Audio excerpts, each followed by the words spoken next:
Good morning, everybody. Hello.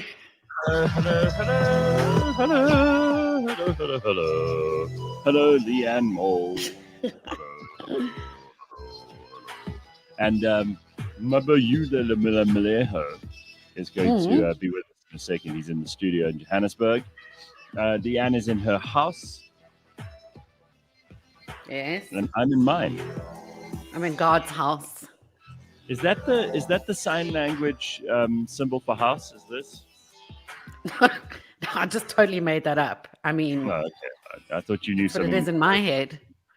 Yeah, it looks like that should be the symbol for house.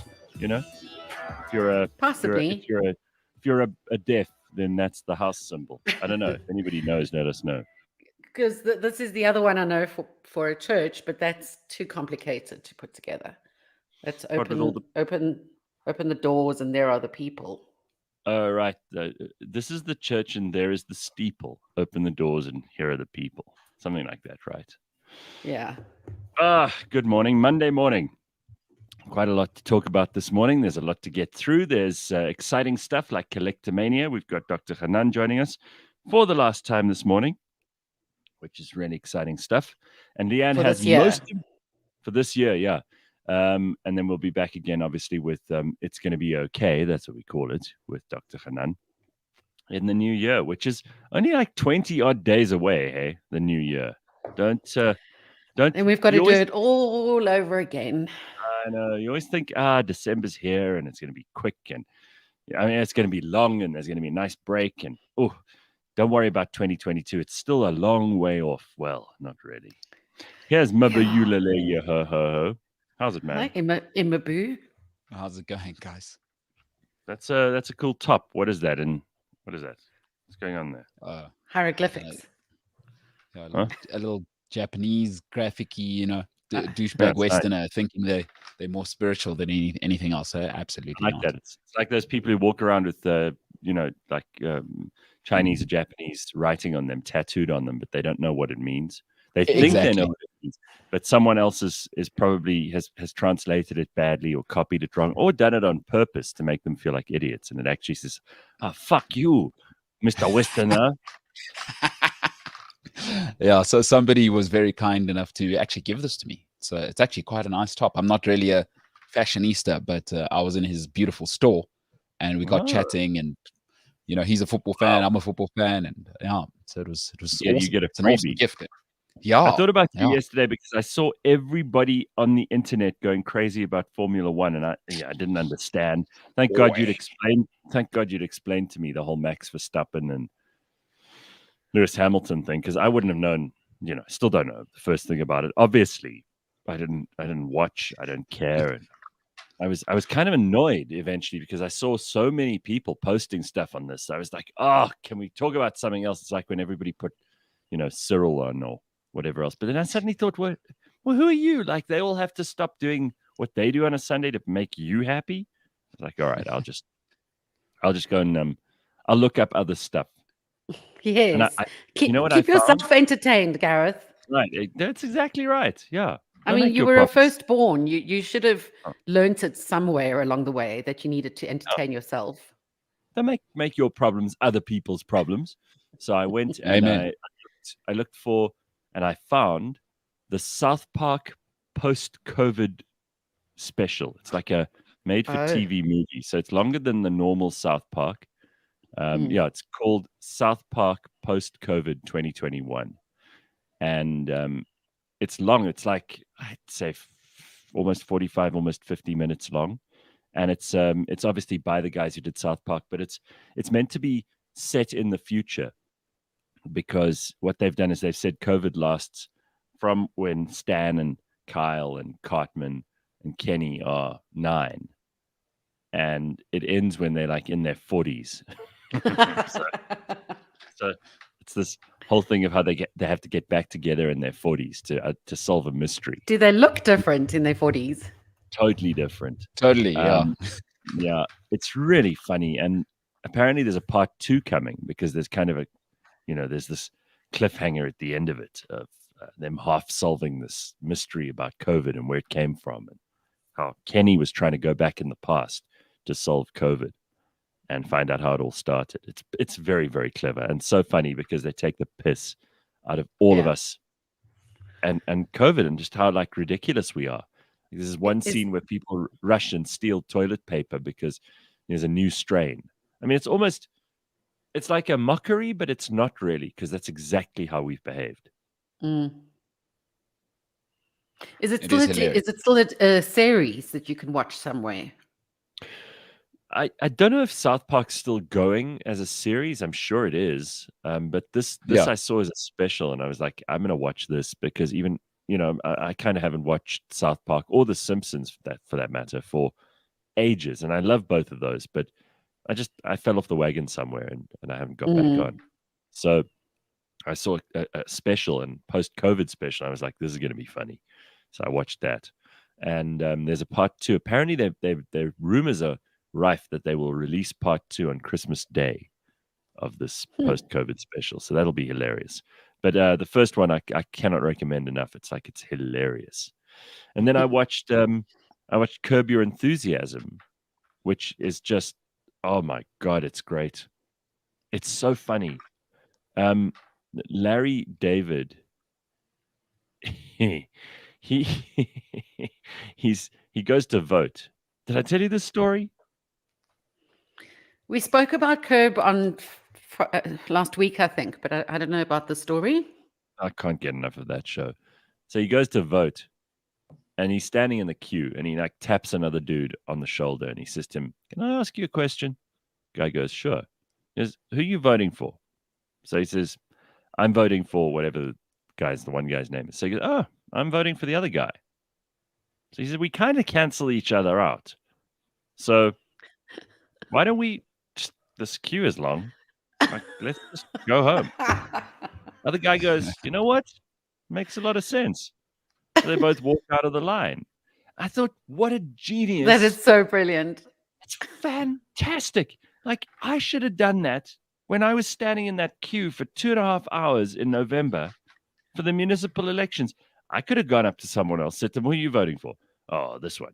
And if it's the same party that you're going to vote for, or the same candidate you're going to vote for, then you find someone else. You keep going down the line, and then you find someone who's going to vote the opposite way to you.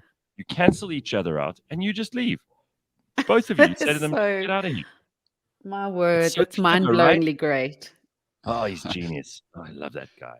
I love that. So I got to tell you, I'm in a bit of a spot because I do love Larry David, and I watched one episode of the new season, and I'm just wondering where they should have stopped 2 seasons ago.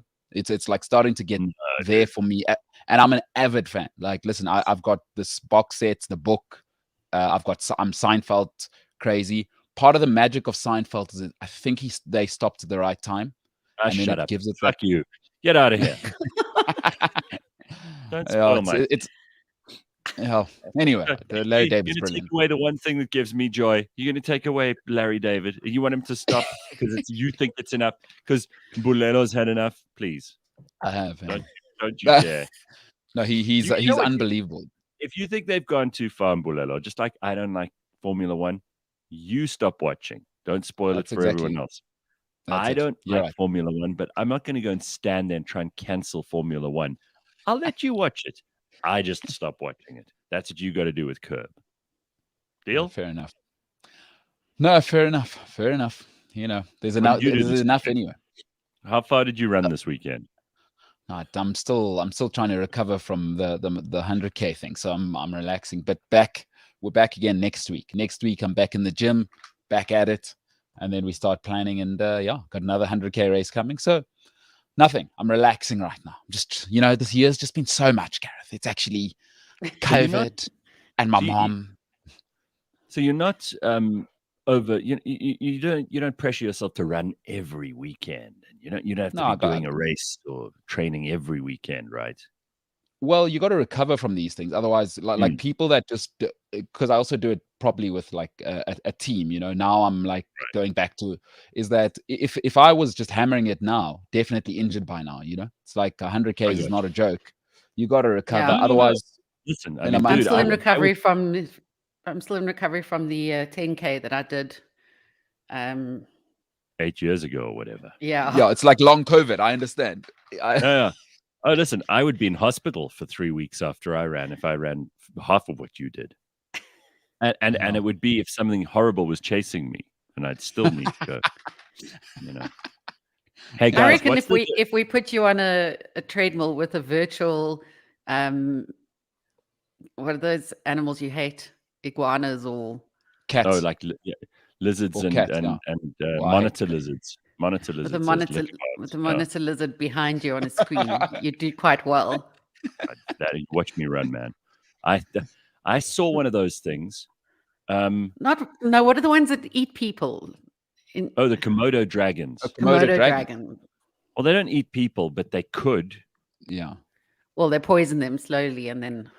Why did you bring that up? Because my sister said to me yesterday, one day she wants to buy me a ticket to go to the island of Komodo to visit the dragons. And I said to her, why would you even do that? I wouldn't go.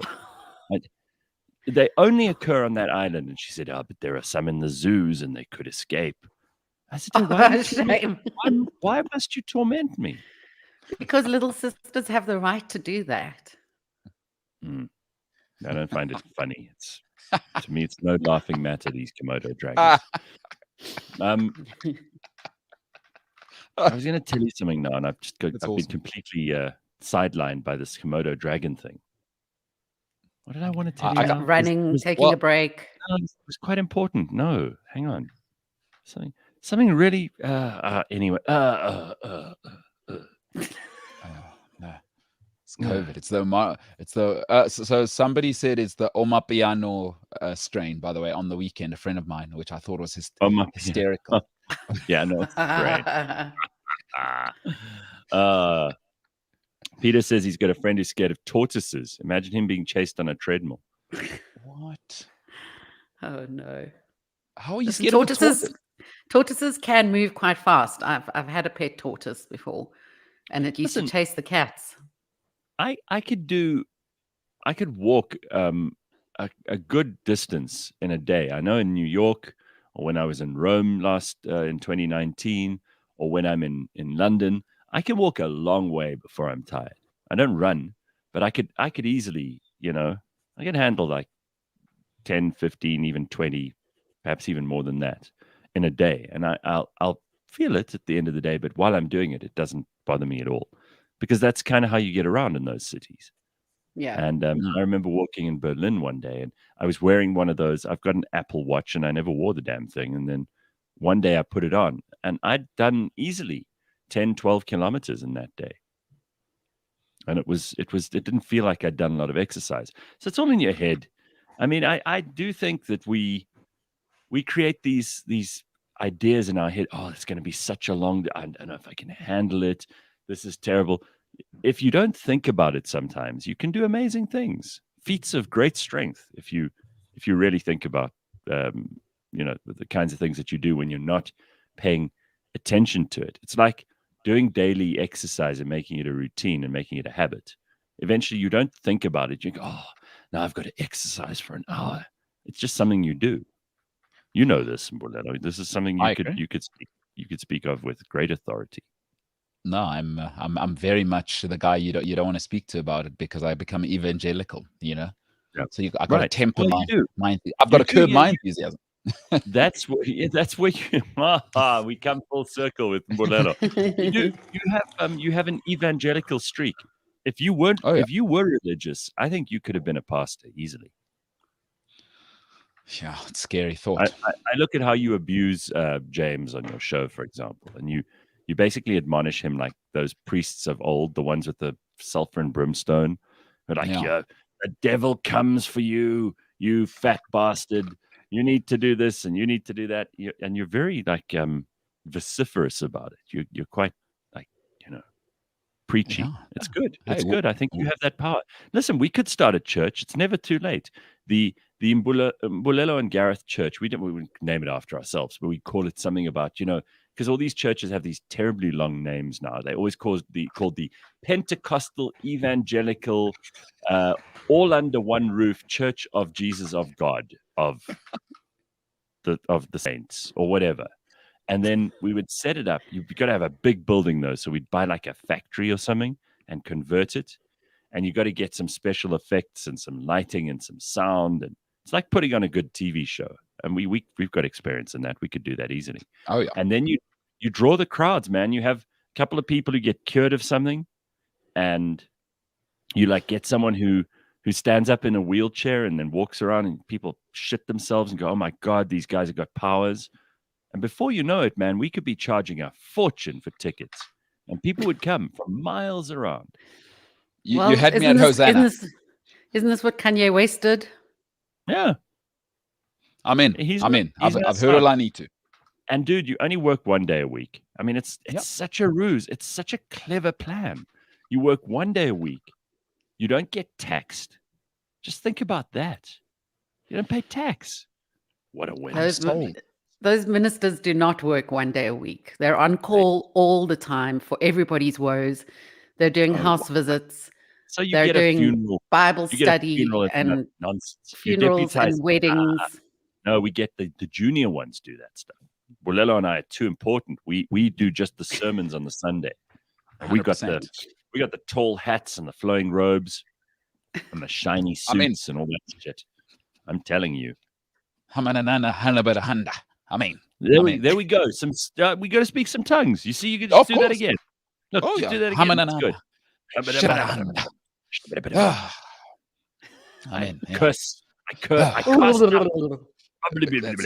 I cast out the spirits that have been tormenting you. Now you will be successful. Watch that shit happen. And what more do people need than that? Nothing. That's all they want, dude, especially this time of year. You know? So what we spoke about this with Hanan last week. This is suicide time. So we save a couple of people's lives as well. And we make a buck in the process. I don't see a downside. Just to answer Lucky Mchwene's comment, does Leigh-Ann go to church? I'm offended. Yes. I'm really offended by that. Lucky wants to know if call me anything you like, but no, don't call me a churchgoer. But weren't you when you were younger, you were, right?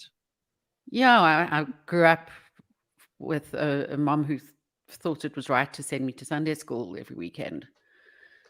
And that's what I did until I was expelled. Bebop Williams says, Mbulelo Austin. That's exactly that's who, because you've got all that motivational shit going as well. You could do that. You could do that with your eyes closed. Yeah. Dude, I'm telling you, this is just think about all the bonus and advantage parts of this. And don't worry about the negative side. Like Leigh-Ann threw that, you got to be on call nonsense. The important top guy never does that house call. Steering. Funeral steering. The steering is the guy who, like, you pitch up on stage once a week. You do one little sermon.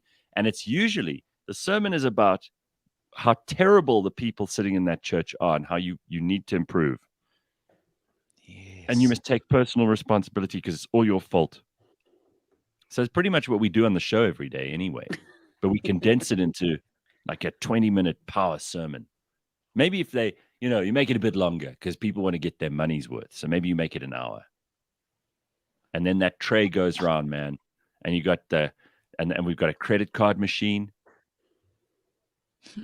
Are you going to allow gay people in your church? Sure. Absolutely. Anyone is welcome.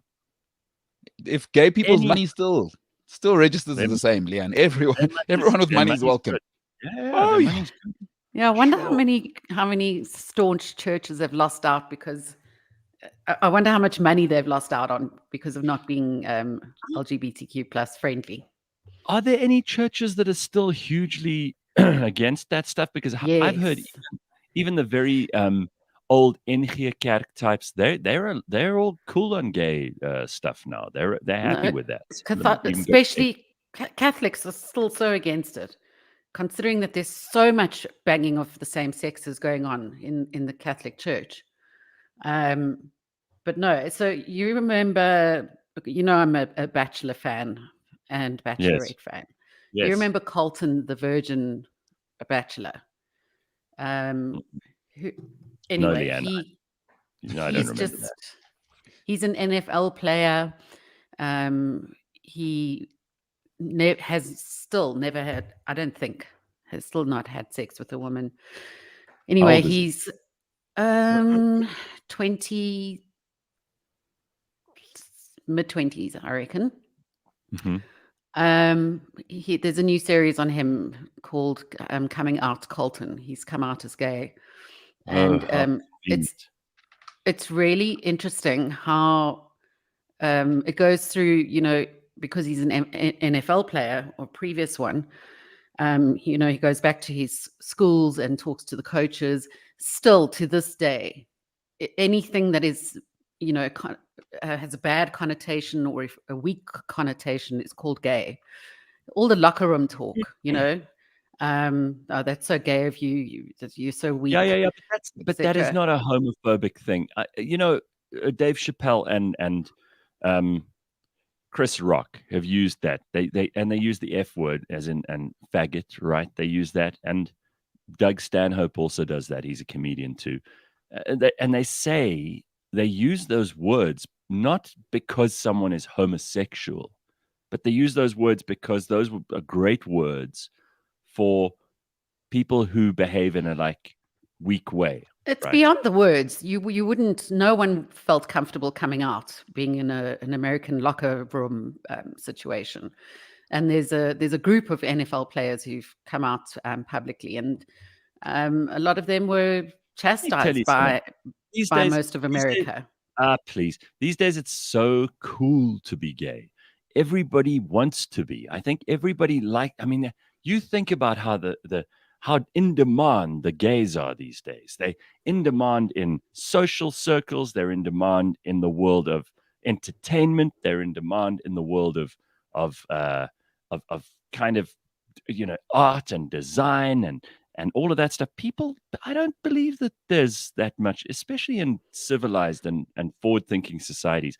I don't think there's that much homophobia Well, that's going the on, or am thing. I missing the point? The question was, would churches still not accept gay people?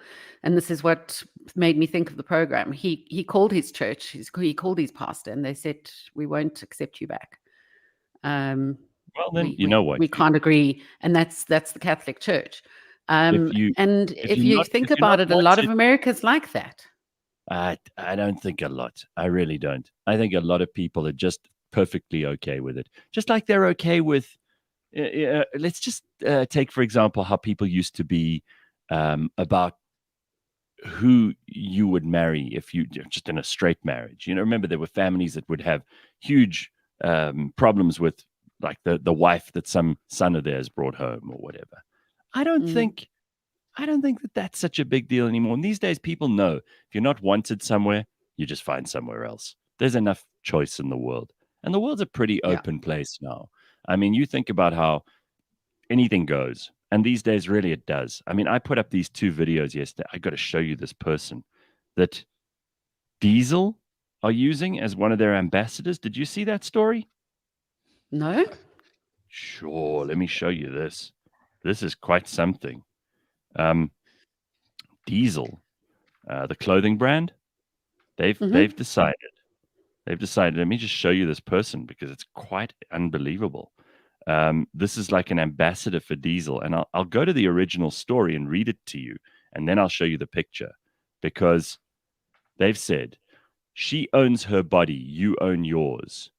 In partnership with Guinness World Records, a celebration of individuals who embrace personal expression, the art of anti-conformism, and the physical and aesthetic autonomy, Maria Jose Cristerna of Mexico holds the Guinness World Record for the most body modifications, female, with a total of 49 modifications, including tattoos, transdermal implants on her forehead, chest, and arms, and piercings in her eyebrows, lips, nose, tongue, earlobes, belly button, and nipples.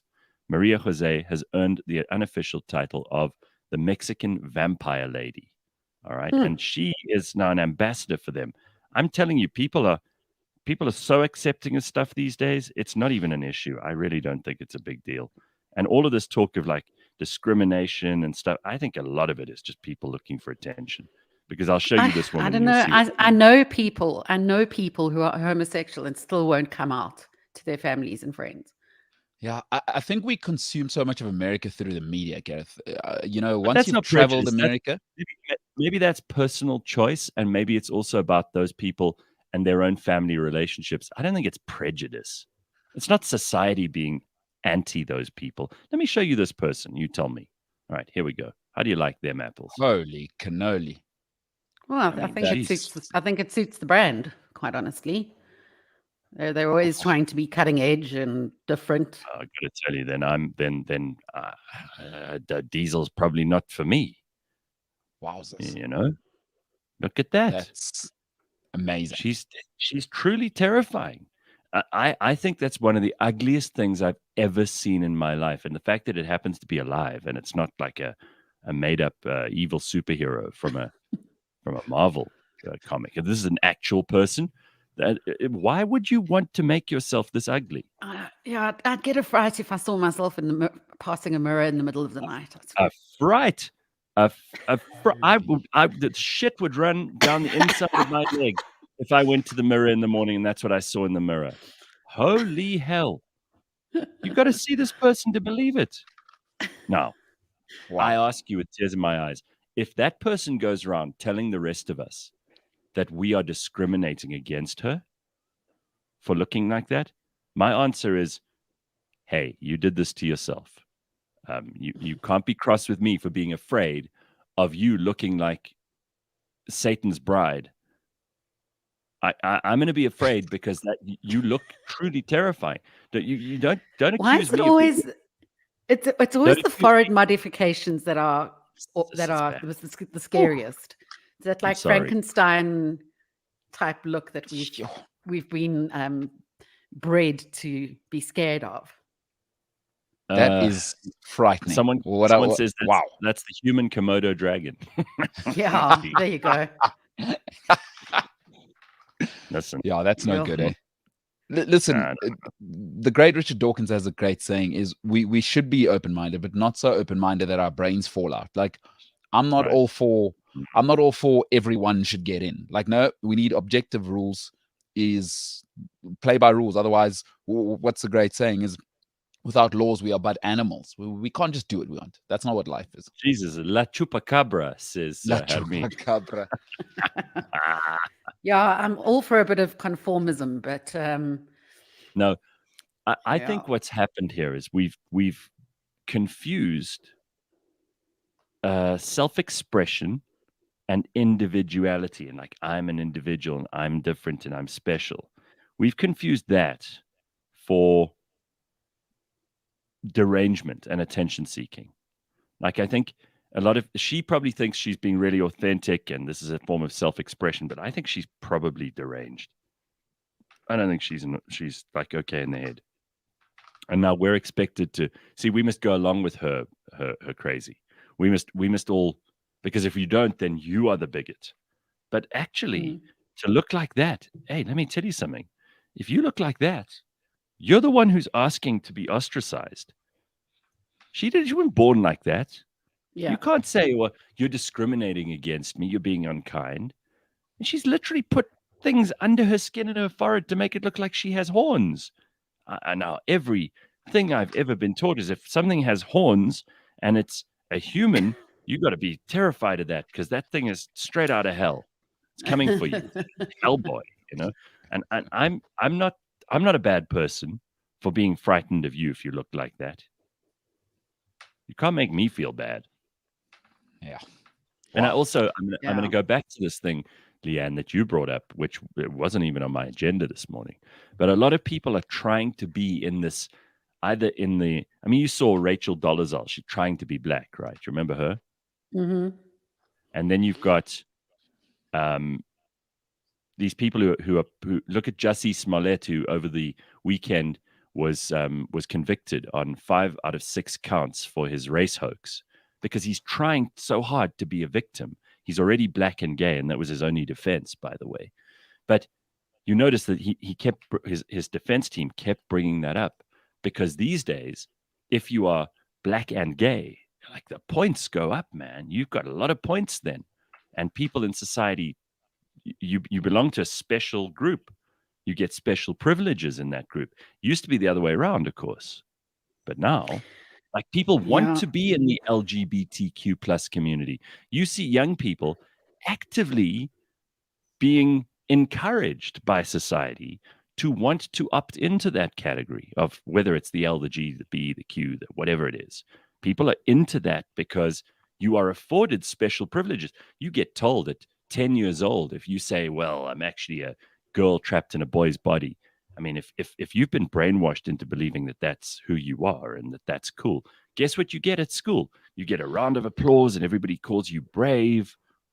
I mean, it's completely the other way around to what it used to be.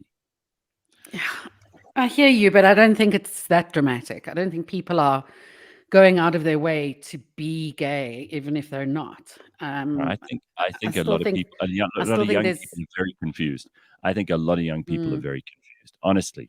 And I by no means am I saying that there aren't people who discriminate and that it isn't hard for those people to be themselves if they really genuinely are. But I think there's also a subgroup of people who are trying so hard to be important and to be different. Yeah, of course, you'll always get those people. But I think in our day-to-day lives, in our day-to-day family, you'd be surprised how many people still will not come out. They still won't because they're afraid 100%. Of what their father will think. They're afraid of what their friends will think or their boss or, it's still harder to come out than it is to stay in. So how are you going to help those people if it's between them and their father? You can't. They've got to figure it out. Yeah. What are you going to do? Society's not to blame for that. That's a relationship that they have to sort out with their own father. That's not Leigh-Ann Mole who walks past them in the street and goes, "Hi." That's not her fault. Know what I mean? So you can't blame society for that. Like, that's someone's personal relationship with someone in their family. They have to get over that. And if they can't, then they're always going to feel discriminated. What if the Catholic Church is getting in the way? No, but hold on. What if the undercurrent? Are you kidding? The Catholic Church has been getting in the way of people's personal freedoms for 2,000 years. We would have all been burnt as witches for the kinds of opinions we've got. Some of the blasphemy. Let me tell you something. In the Catholic Church, there are probably more priests who are totally okay with gay and not okay with everything else than many things. So I wouldn't even worry about that. And if you're not welcome somewhere, leave. There's lots of places in the world for you. There's always a place for you. Always. Straight. Damn straight. All right. So, or damn gay, as it may be. Yeah, not straight. So a couple of headlines for this morning. Let's look at this. First of all, Anne Rice, who wrote Interview with a Vampire, she died at age 80. You remember that movie, Interview with a Vampire? It was quite a thing. I mean, that was the vampires have always been a thing, but that was kind of a big resurgence after that. Yeah. That was where it sort of made it into cool, into mainstream society, and it became the trend, the vampire thing. It was Tom Cruise and Brad Pitt in that movie. Yeah, and she wrote a number of books. She sold more than 150 million books. And she died surrounded by her family on Saturday night. She died due to complications resulting from a stroke. In her final hours, we sat beside her hospital bed in awe of her accomplishments and her courage. And that was published, the book in 1976, went on to be a bestseller, later adapted into a movie in 1994. Wow, that was 1994? Yeah, that's crazy. I still remember, and I remember it was then because I just started driving. And for a while, I couldn't get out of my head that scene where someone's driving and they look in their rearview mirror and they see a vampire, which is weird. No, it was a werewolf, actually, because you can't see vampires in mirrors. And I used to drive around with my long-haired German Shepherd in the back, and I'd scare myself by looking at him in the rearview mirror. Werewolf on the back seat. All right, so you want to tell us about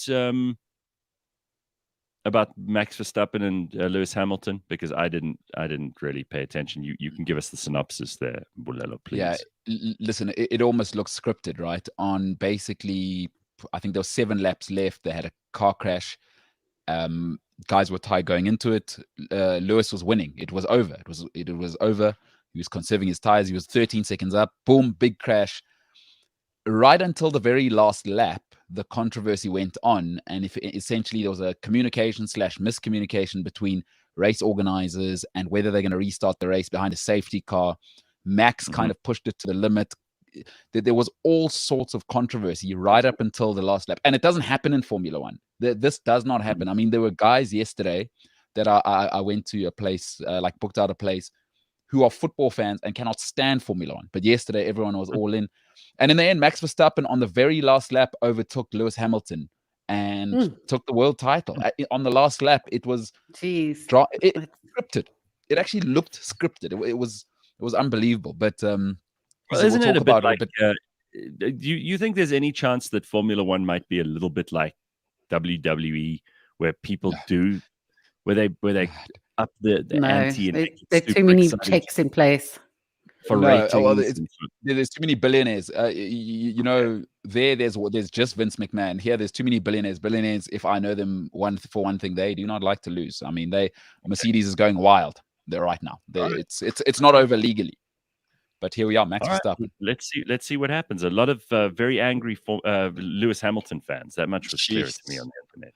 Lots of very, very cross people when it comes to that stuff. All right, so it is time for It's Going to Be Okay with Dr. Hanan. It's always good to see you, Dr. Hanan. Good to have you on the show this morning. And happy Monday. This is our last one for the year. Can you believe it? Anna, can you believe it? Time flies. All right, so the holidays we spoke about last week and what you can do to make the holidays a little less awful for you. But this morning we've got a specific problem. And I want to invite Mbulelo on, who's going to join us for some advice. Mbulelo has experienced intense physical abuse from his brother, who is 10 years older than him. He even got a protection order against his brother. So a very serious situation. That wasn't the solution that he hoped it would be. And he'd like to just know how to deal with this going forward. So, Dr. Hanan, out of the frying pan into the fire, we're getting to grips with a very serious issue this morning with Mbulelo. I want to welcome Mbulelo on. No need for the video, Mbulelo. It's good to have you on. Thank you for joining us this morning. Mbulelo?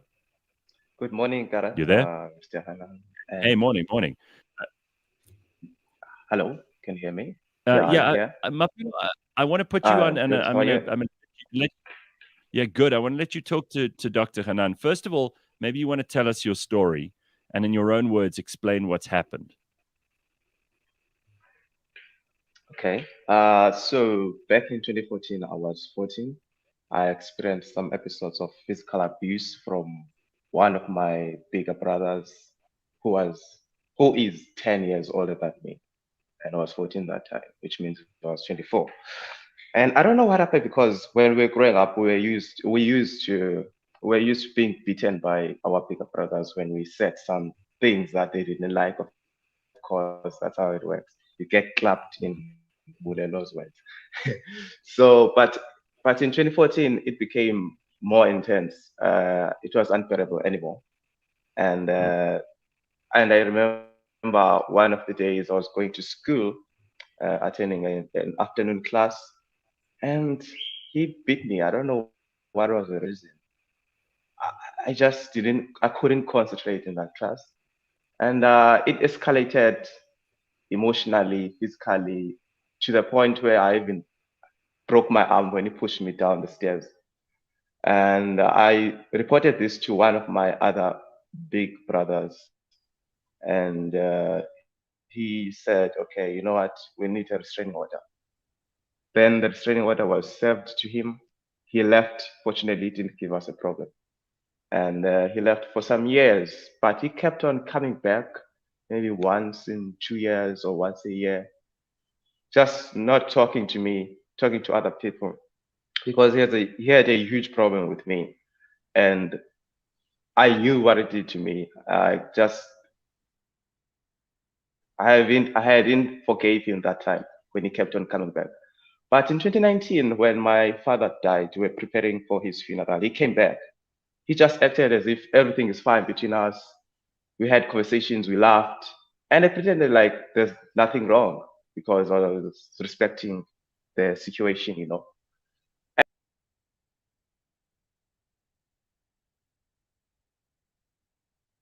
Disconnected.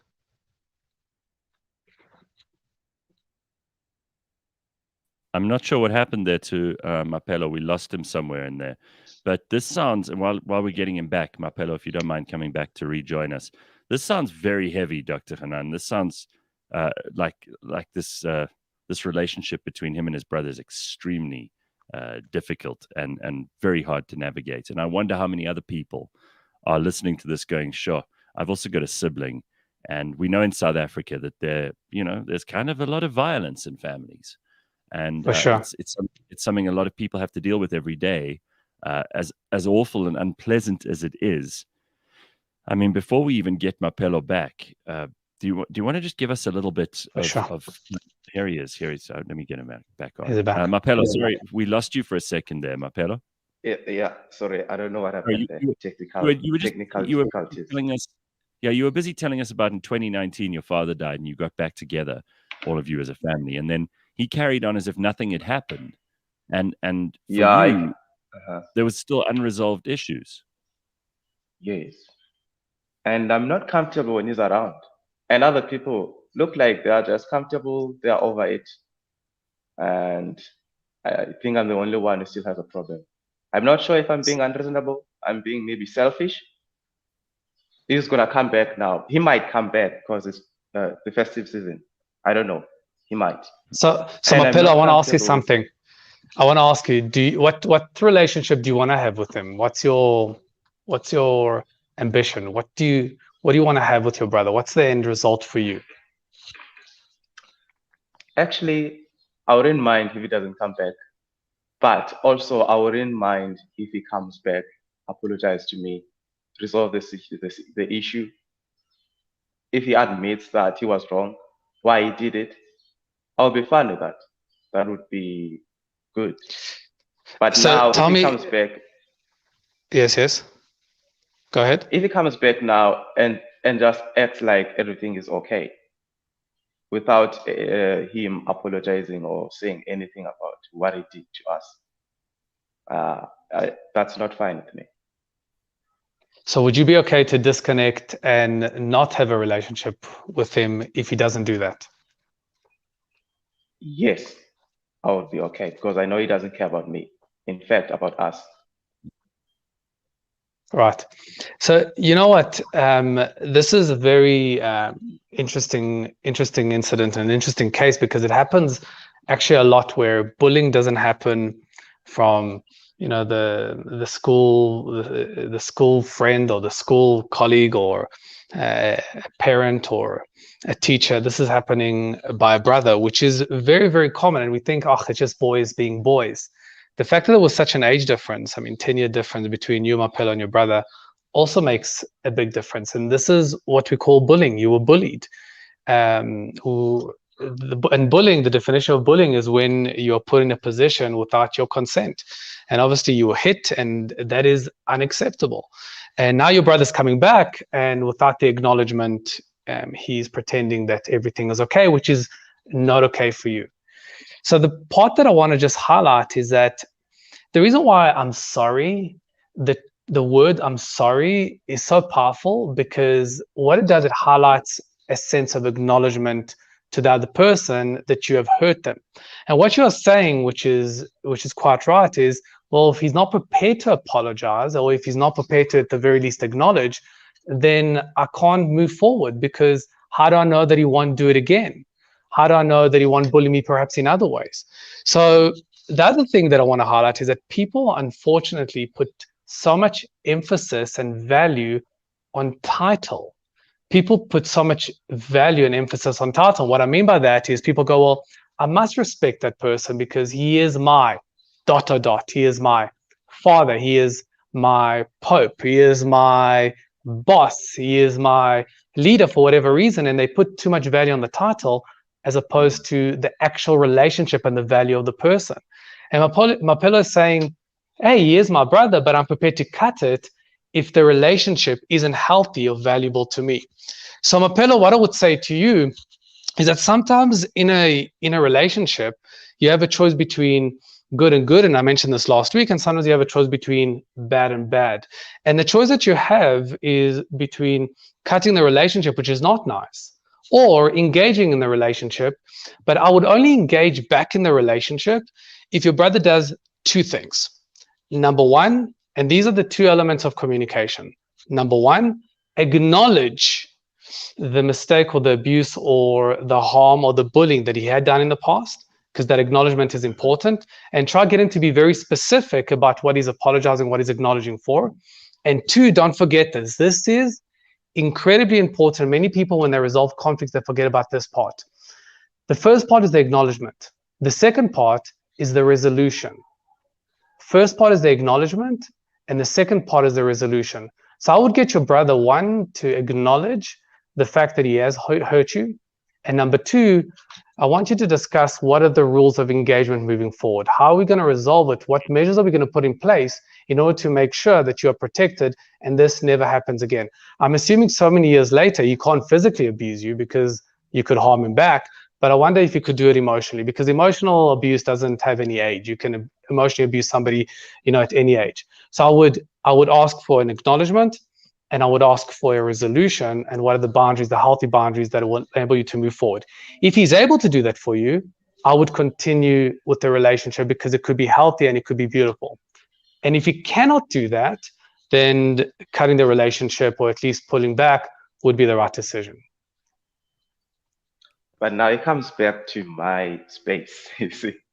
Like, it goes home and be around me for a long period of time. And I don't know how to deal with that.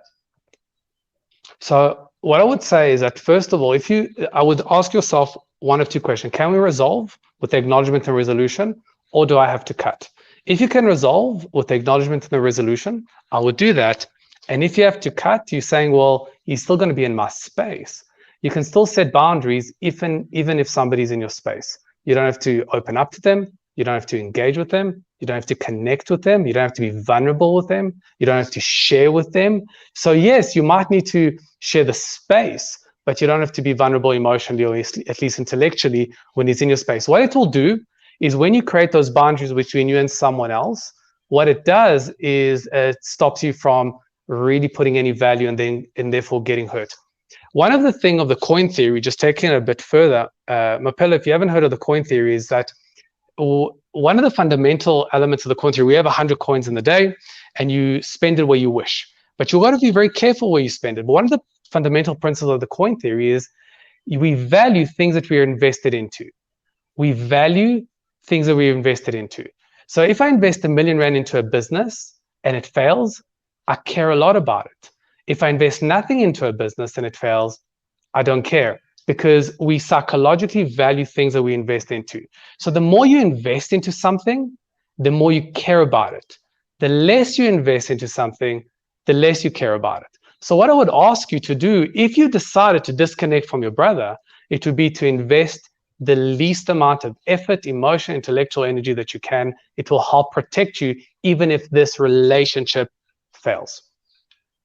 Does that make sense? Oh, yeah, it does make sense. But how do I deal with the situation now where he starts a conversation with me, maybe ask me when we are there at home to do something for him? Like, he sends me to the shop, and I know this guy, I don't want to talk to him. I cut him out because he doesn't want to acknowledge the fact that he bullied me a few years ago. Yes. So now, when he converses with me, how do I deal with that? So what I would say is that, again, if it's appropriate within your family unit, within your culture, within your dynamics between the whole family members or everybody in the family, to be able to say no, you must say no. You must say no. So if he asks you, because remember, without him acknowledging and sending you to the shops and sending you to do his chores or his admin, that's still bullying. That is still bullying. And even though at 14-year-old you didn't have the emotional, the maturity to say no, now, what's it, 7 years later, you do. You do have the intellect and the emotional maturity to say no, and you can say no where you can. So I would ask you, in elements of your relationship where you can't say no, well, then it is what it is. Then you got to do it. But in elements of your relationship where you can set the boundaries and go, no, I'm not going to go to the shops for you. No, I'm not going to go and fetch your drink for you. No, I'm not going to fill this in for you or fill up for you or fill whatever. Then you should definitely do that. It will help protect you a lot more in this relationship. 100%. I got that, Dr. Hanan. Thank you. Yeah, I mean, listen, it sounds tough, Mbulelo, but the fact that you're talking about it now with us is a good first step. And what Dr. Hanan's saying is like, it's kind of simple. Either you want to resolve this relationship issue, you want to acknowledge and then resolve, or you don't, in which case you can just keep disconnected and refuse to let those boundaries be crossed. Either way, it's going to take a lot of strength from you, and I wish you luck. I wish you luck. For sure. Yeah, thank you. And another thing, he still thinks that he is the victim in the situation. He blames us, my mom, and everyone. Mbulelo, usually bullies do. Bullies do. They can't go inwards and self-reflect, and they usually blame everybody else for what they're doing. It's like the one driver that's driving against traffic and is blaming everybody else, for driving the wrong way. So this is exactly what's happening here. Of course he can't go inwards, which makes the likelihood of him acknowledging and resolving very little. But listen, I would definitely try, because I don't want you to live with any regrets. I would definitely sit down and try have a conversation. If he's prepared to acknowledge and resolve, great. And if he's not, that's okay too. But then set the boundaries and invest the least amount that you can. So if he does come back and try to hurt you, then it doesn't feel as bad. Oh yes, Dr. Hanan. Thank you. I hope that helps, Mbulelo, and good luck to you over the season. I mean, maybe he doesn't even come. Who knows? I mean, if he does pitch up now, at least you know how to handle it. I would love that. All right, dude. Thanks so much. Good luck. Right. Good luck, Mbulelo. Bye-bye. Thanks. Okay. Cheers. Bye-bye. Wow. Thank you. It's a tough one, huh? Sure. Wow. Sure. Nice. It's not nice because it's such a lose. It's so terrible. When people hurt you and they're not prepared to create closure for you, close those loops, it's nasty. It's nasty. And then the onus is no longer on them to create the loop for you. The onus is on you to let them go and create the closure for yourself. All right. Well, listen, Dr. Hanan, happy holidays. I hope you have a good time and that you are able to take some time off for yourself to recharge with all these people that you're constantly helping. What's the best way? What's the best way for you to disconnect and kind of recharge your batteries? Yeah, the way I book my holidays is I go online and see where everyone's going, and I just go the other direction. So that's what I do. I just try to not really connect. I just try to connect to the people that are closest to me. My wife and kids and family, and that's really what I want. But you know what? Like in closing, because our last show of the year, I just want to highlight the work that you guys have done. I know you guys are not very good at compliments, but Gareth and Mbulelo, Leigh-Ann, the people in the background, Dory, Simpiwe, that I've been in touch with, obviously Rena, you've created an incredible platform where not only are we talking about mental health, and it's very easy for anybody to talk about mental health, but you create a platform where people feel safe to talk about it, when people feel safe to listen to, that people feel safe to come on and just like Mbulelo, share deep vulnerabilities is an incredible kudos to you guys. So thank you for adding a very valuable and a very powerful and a very safe voice to this conversation that many people try to have, but they can't. So well done to you. And if we've touched one life over the last X amount of months for 15 minutes a week, then we've done a good job. So really, really well done to you guys. No, Thank you. Appreciate that. Thank you. And you know what? I encourage everybody else who's got something that they're dealing with to please email us in the new year. You can email us now. We can start arranging a time for you next year where you get to sit down like Mbulelo did with Dr. Hanan and get some straightforward, practical advice. And heaven knows we could all benefit from that. And if Mbulelo's story is helpful to anyone else, then you know what to do now, thanks to this little discussion we've had with Dr. Hanan. Listen, you have a great time, and thank you, Dr. Hanan. We'll catch up with you in 2022. See you. Nice to see you guys. Have a beautiful holiday and stay safe. Thank you, Doc. Cheers. There he Bye-bye. is, Dr. Hanan Bushkin, and he will be back with us in the new year to hopefully address some of these serious and sometimes not so serious issues, but things that everybody's struggling with, that everyone's dealing with. It's crazy stuff what people have to go through, huh? It really is. Yeah. Yeah. Well, I mean, I saw a friend of mine arguing with her ex on the phone the other day, and she had it on speakerphone, and I heard the way he spoke to her, and I was just horrified. This is her ex, and he's talking to her like there's no respect whatsoever. And I said to her, how do you handle that? and she said she's kind of just, it's just, doesn't matter to her anymore. She lets him talk, and then she carries on with her life. But it's just to listen to it. I've never heard anyone speak to anyone like that and then claim to actually care about them. It's crazy what people put. And it's a lot of the time you put up with stuff, if it's in a family or a relationship or at work. So many times it's related to money and security. Big time. The reason why you can't walk away. It's so important to get an expert before we go to a break quick, like Dr. Hanan, because, for me, as I'm getting older, it's like I'm so scared to get involved in those situations now, because even if you're my friend, I'm only getting 50% of the story. Like in your situation, Gareth, I'm not accusing your friend of anything, but we don't know what happens when doors get closed. Like people push people to certain places, and I've just been burnt too many times with people I was close to.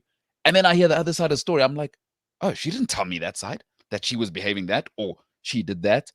And like, what do you do? Well, which is why that's why. Listen, I'm not going to get involved there. I mean, it's really, she's, for whatever it's worth, the two of them have got to figure it out. And I'm not going to insert myself into the situation. But I did say to her afterwards, no one should be talking to you like that. And there's a basic kind of level at which people have to meet each other as equals if they want to move forward.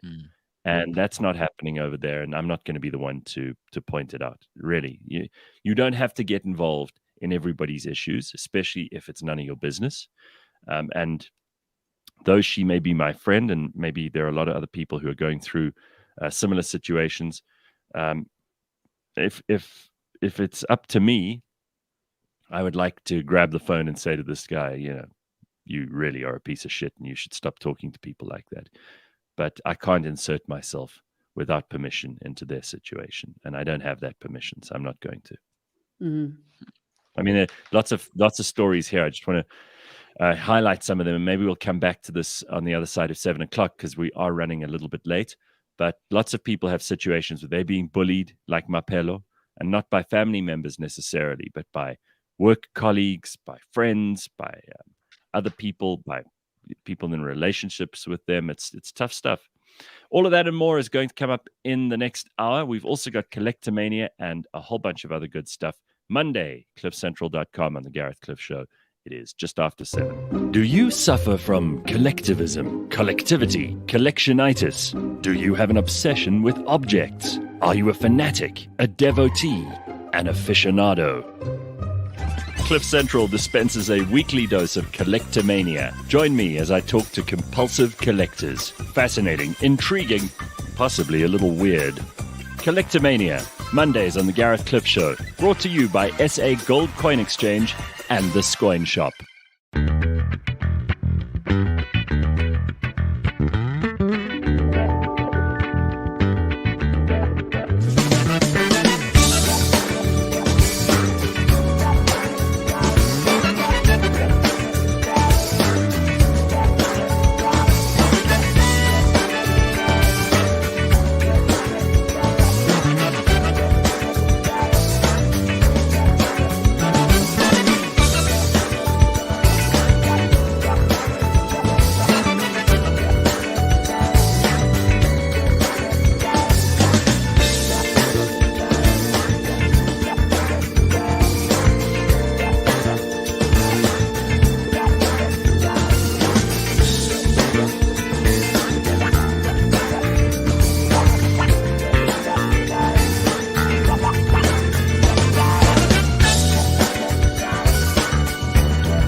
William was pissed off enough to start planning an invasion.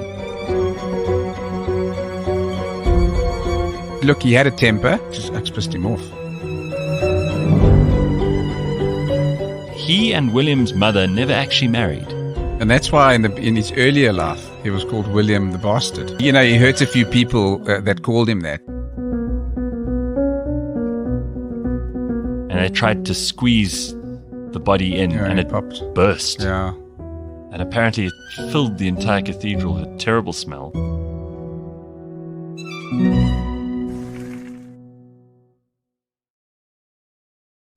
All right, CliffCentral.com on a Monday morning. And Leigh-Ann is here, Mbulelo's here, me, you, and that's all we need. All you need this morning. What is it? All I need is the rocket experience. Rocket experience. Yes. That's exactly right.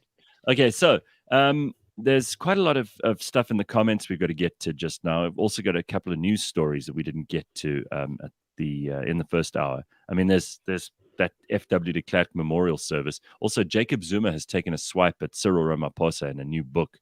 I didn't know that he didn't write the new book, right? I mean, Zuma's no author. Wow. Yeah, no, I don't think so. Apparently he Did is. you read it? Well, I think I might. It's a tell-all autobiography. And he says the country is directionless under Cyril Ramaphosa. He's a bad leader. It is called Jacob Zuma. Jacob Zuma Speaks. And this book has been on the cards since he announced his plan to write it during the ANC's 54th National Conference in December. And his daughter, Duduzile, has described it as the first of many books her father is set to write. I wouldn't even waste my eyeball movement from going from left to right to read those words. You don't think it would be interesting to see how he sees things from his point of view? Sure. I really, really don't care. I think I'd find it interesting to look. I would definitely look at this book. I would be interested to interview the former president and talk to him about this book too. So I don't have that opinion at all, Leigh-Ann. You'd ignore it, but I'd be very interested in it. And I don't believe that he's sitting there typing at a laptop. I think he's probably dictating stories to somebody, and then they're publishing the stories. That's what I think is going on. Because that's how a lot of people, especially elder statesmen, they don't actually know how to type. They've never done that, so they have someone else do it for them. Surely. And I think it might be interesting. So he's very very candid about his feelings around the current president, Cyril Ramaphosa. In the end, Zuma's firmest stance on the land issue culminated in the adoption of the expropriation of land without compensation policy. Of course, that has yet to be implemented. It was actually defeated in a vote in Parliament just a week ago. So if that's his legacy, it's left in dust and shreds and tatters. But nonetheless, he's written a book. So let's see what he has to say in this new book of his. Jacob Zuma Speaks. I'll be waiting for that to come to me. I'll be interested. Steve E wants to know, does the book come with coloring crayons? Number one, and number two, page numbering. Yes, page numbering must be a laugh. Oh, that would be so funny. Imagine you go from page 7 to page 243, and it just nobody says anything. It's just the way it's numbered. That would be hilarious, right? And if it does, I would have done it. I would have just done it. If it does come with crayons, maybe it's one of those adult coloring in books like Simpiwe likes. You know, she told us she likes to do those. Yes. I've got those as well. Anyway, the book will be fascinating. According to Cloudy But Fine, most of the time says the book would be fascinating. There should be heaps to dissect in that book. Well, if he actually goes and he brings out those small Anyana skeletons he's been threatening to bring out for years, then absolutely, right? Yeah, for sure. Absolutely. It's just interesting to see. That's where the difference comes. Anyway, let's see what he does. And as I said, Cyril was the president. Cyril Ramaphosa was at F.W. de Klerk's memorial service over the weekend. He said, "It is time with for COVID." South Africa." Well, no, and he found out afterwards. He started feeling ill after the memorial, which right. I don't know. There might have been quite a few black people who felt a bit ill after the memorial. Maybe it was after he saw was it an open casket? Said, No, "Oh, that was I'm just not a feeling memorial. so well. This year has been Anyway. tough. I lost my iPad and now de Klerk's face." Yeah, Ooh-wee. he called on South Africans to release de Klerk. Now, there's some like amazingly great circular irony in all of this, right? Because de Klerk's the one who released Mandela, and now Ramaphosa's calling on South Africa to release de Klerk so he can rest in peace. I think that's kind of funny. That's very poetic, and well done to Cyril Ramaphosa on doing that. I think that's a nice way to put it. You know, it's a clever play on words. It was interesting, the one photograph that was taken by one of the news agencies was Cyril sitting a social distancing amount of space between him and FW's wife. Elita, and behind them, it was just a sea of white faces. And Cyril was the only black person you could see in that photograph. And it was just like a moment in history, you know, making history. Or just Cape Town, yeah. Or just anywhere in Cape Town. Yeah. Well, listen, I think, you know what? We got to move on from this now. We can't be strangled by the past forever. 100%. It's like Dr. Hanan was saying, in any bad relationship, and there are lots of people who are still fixated on this. Photo. Yeah, there's the picture of the two of them sitting there. Like Dr. Hanan was saying earlier, you have to have some kind of, there's either you decide to have a relationship with someone or with a group of people who you've had a problem relationship with in the past, and then you need to have certain goals in mind, including a resolution and how you're going to move forward. Or you decide not to have a relationship with them and you just define very clear boundaries. Now, our past was all about defining clear boundaries between the races, and it was a horrible past, and it didn't work for us. So we have to resolve this, and we have to have some way of moving forward as a country. And there are a lot of people who are still holding on to the past, black and white, right? You've got these black people who are like still really angry, justifiably. I'm not saying anyone's not justified in their anger, and that they still bear a lot of ill will towards people like F.W. de Klerk. Again, if that's how you feel, that's justifiable. But there are also those white people who can't let go of the past. They're like, it was much better then. Look at how badly things have gone. ANC doesn't know what they're doing. The country's gone backwards. You know those people, right? And both of these groups may have a point, but it's not helping for us to keep on looking backwards instead of looking forwards. We've got to have a plan for moving ahead. And if we can't do that as a nation, then we really are in big trouble. So let de Klerk's death bring closure to some people who are glad that he's gone and that we can close that chapter. Let de Klerk's death bring closure to the other group of people who are still clinging to the past, because it is time for us to make a new future. And if we can't do that now, then when the hell are we going to do it? You know, Mandela's dead, de Klerk is dead. How many more people have to pass on to the next life before a new generation will stand up and say, okay, it's time for us to get on with our lives and to make South Africa a really great place? Because we've got the potential. We know this. Yeah. All right. Let's just look at Leigh-Ann's got something really helpful for us this morning. Now, I often say that she brings useful information to the show, but my God, this is probably the most wonderful thing I've ever seen. She says she has a hack for unripe avos. There's one thing I hate.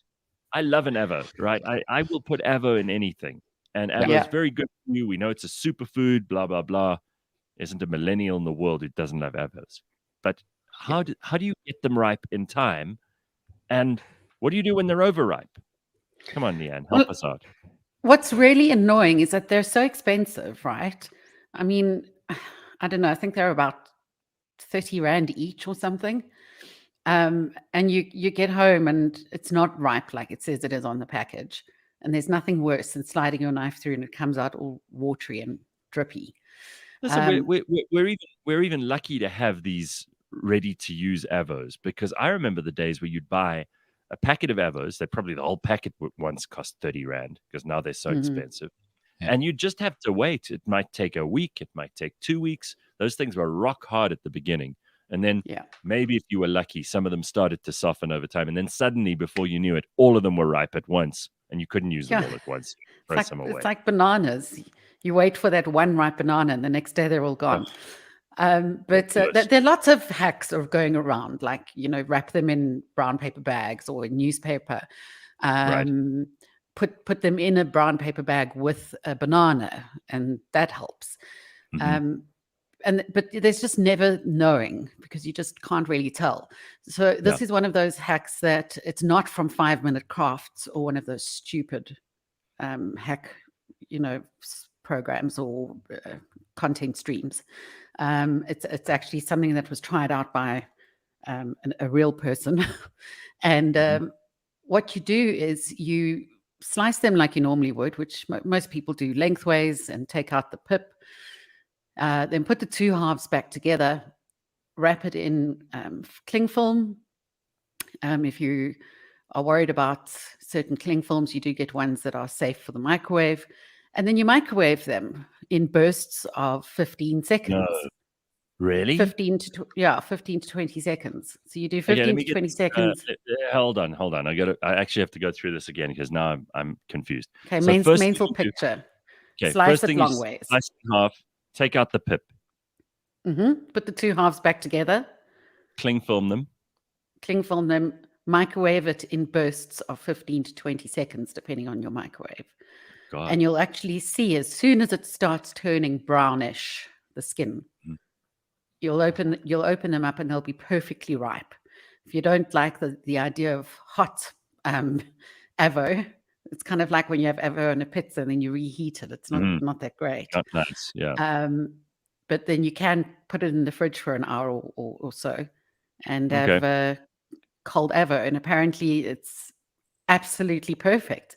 So now I don't have any avos to try it myself, but I'd love to hear from some people who do try it. And also, I don't want to waste a 40 Rand avo on a hack that goes wrong. Well, I mean, this sounds like a plan. If this is the foolproof plan we've been waiting for. Lucky says avos are a piece of work. I used to put them in a shoebox and forget them. Oh my God. Steve is not pleased with the idea of warm avo. He says that's gross. Yeah, I agree. I would definitely put in the fridge. Ruth says anything that has a microwave involved is not healthy. Sorry, my iridology lecturer said that if you hate someone, give them a microwave. Always take out the pips when you're rolling a joint, Gareth. Keep up, mate. Yeah. All right.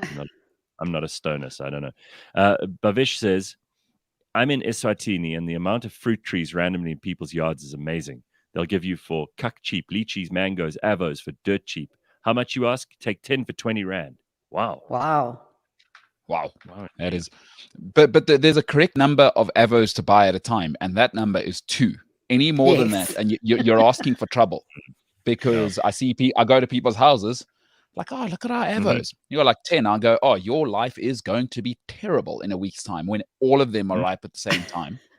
What are you doing? Having a sandwich every 15 minutes? I literally do that. I literally do that with bananas. I have that one banana, and then the next day I have the other 4.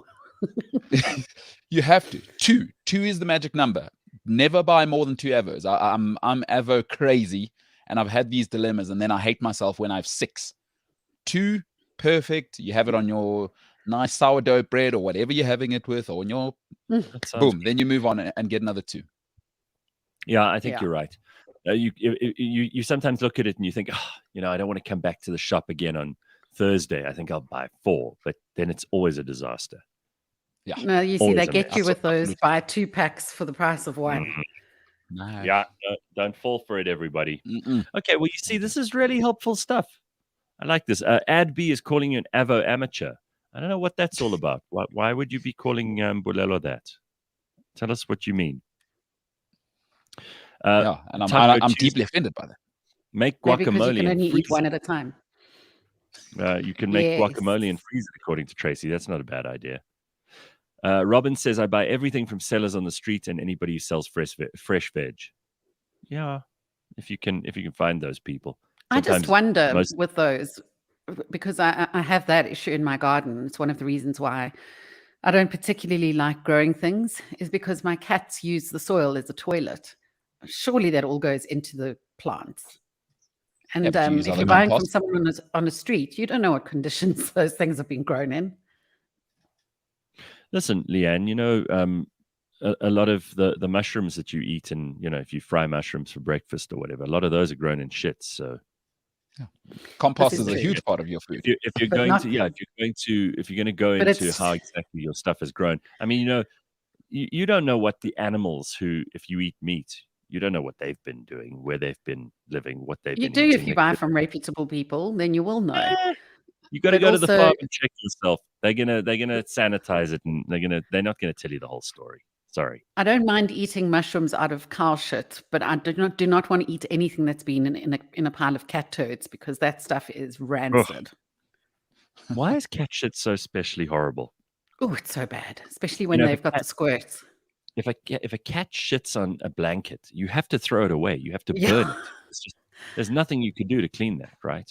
I read was it a story, or did I see a video? Anyway, this just recently, this woman woke up in the middle of the night, and she didn't realize that her cat had a spicy shit on the bed, Oh and my she put God. her arm in it and then rubbed her arm on her face. Oh, woke up from the smell and spent the Oh, that next is half an hour horrible. crying in the shower. Oh, that's the worst. The hell. The secret is to not get a cat. Like there's a way to stop all of this. Don't have a cat as a pet. And just don't eat tomatoes that have been grown off the side of the road. I don't know. I think a lot of us should start to grow our own stuff. Even if you don't have a garden, you can grow things in containers. You can grow it in pots, and you can have a little balcony garden or a window garden or a rooftop garden or whatever. You can grow some of that stuff, and tomatoes are so easy to grow. Really. Yeah, if the birds don't get to them, you've got to look out for that. Listen, stop making it sound difficult. Farming is very easy, Leigh-Ann. There's always got to be some negative here. You're making it difficult for us. All right. We're going to get to Collectomania in just a moment or two, but there's still some other stuff we want to deal with this morning. Apparently, now Viagra. Remember, we've spoken about Viagra before on this show a couple of times. Viagra is something that seems to be a miracle, because not only does it help old men to be able to get boners and have meaningful sex lives, old men whose penises no longer work properly, but it also has other positive effects. And Leigh-Ann has found yet another one of these. Mbulelo and I have covered a few of these in the course of other shows, but Leigh-Ann says she's got another secondary effect she's discovered. What is this? These are from a new study, which shows that taking Viagra cuts your Alzheimer's risk by almost 70%. That's a great number. Just listen to that, you old people. Not only are you going to have better sex, but you also won't forget everything. So Useful, it was a right? huge study in the US on 7.2 million US adults who take Viagra regularly. And they had a 69% lower chance of Alzheimer's over the next 6 years. I mean, that's just amazing. So it's all got to do with the nerve cells. Yeah. And they say that the sildenafil in it actually boosts your brain and reduces the level of bad proteins in your brain that cause dementia. So should I be starting at 43 to take it? Yes. Because as a preventative measure, because with sort of my sexual life, I've always thought prevention is better than cure in any form. Anybody who's had good sex in their lives, I don't want to get to a place where I'm taking Viagra. You know what I mean? So should I be taking it at like 40, do you think? I'll tell you what, I've never tried Viagra, but this makes me want to for the Alzheimer's benefits, and because prevention is better than cure. Maybe it's time we talk to our friends at who was it again? Alex at Contro. Remember, Contro. They contro.co.za. They came on the show a couple of times and told us about their. You can get the prescription that you need from them. Now, that sounds like a good story. That sounds. I suppose like something... you've just got to be careful when you take it. You might want to not take it before you go grocery shopping. Or something like good that. point. Yes. I didn't think about that. Could be very embarrassing. You'll need some alone time with the candles lit at home. In fact, it's probably better to dose yourself at night when you know you're not going to go anywhere. Yeah, don't have it with your vitamins and smoothie in the morning on the way to work. I like that you think guys light candles. That's hilarious to me. And by the way, Leigh-Ann, does this mean that if women take Viagra, they'll also be able to prevent Alzheimer's? I have no idea. The study doesn't mention that. It would make sense that it would. And I don't even know if Viagra has any. It must have an effect on women because it's got a lot to do with your blood pressure, etc. I know that if you've had heart issues and heart attacks, you can't take Viagra because it does increase your blood pressure. If you're a pharmacist, a pharmacologist, a doctor, you can tell us what the effects of Viagra on a woman might be. I'd be interested to know what that is because who knows? There may be benefits to the ladies as well for Alzheimer's, and who wouldn't want that? Just on that note, I do quite love how most contraceptives for women were created by men, and I'm being sarcastic by that. But a woman has created a male contraceptive. Oh yeah, and apparently it works. It works 100%, and I think it sounds so archaic. Okay, and I can imagine you guys are not going to like it. But it's a little mini bath for your testicles. So it's a little contraption that heats water up until a certain temperature, and you dip your balls in there for 1 minute, and it's apparently only every 2 months that you need to do it. But that it works extremely effectively as a contraceptive. So that's a gift for ladies. Sorry? No, I'm saying that's a gift for ladies because ladies like sex too. She hasn't made that for guys. She's going, oh, I like a bit of the rumpy pumpy myself. No, she's made it for women so that we don't have to take tablets that mess with our hormones and shove copper wiring up our vaginas. I need to understand. So you put your balls in a bath. It's a little bath. It's like a short glass. It's a ball bath, Gareth. Well, what more do you need to know? It's a ball bath. That doesn't sound so terrible to give your balls a bath. I don't think that's a problem. So I think how does the it heat work? that might put you off. Are they very hot? I don't know. I'm trying to just look up the story quickly.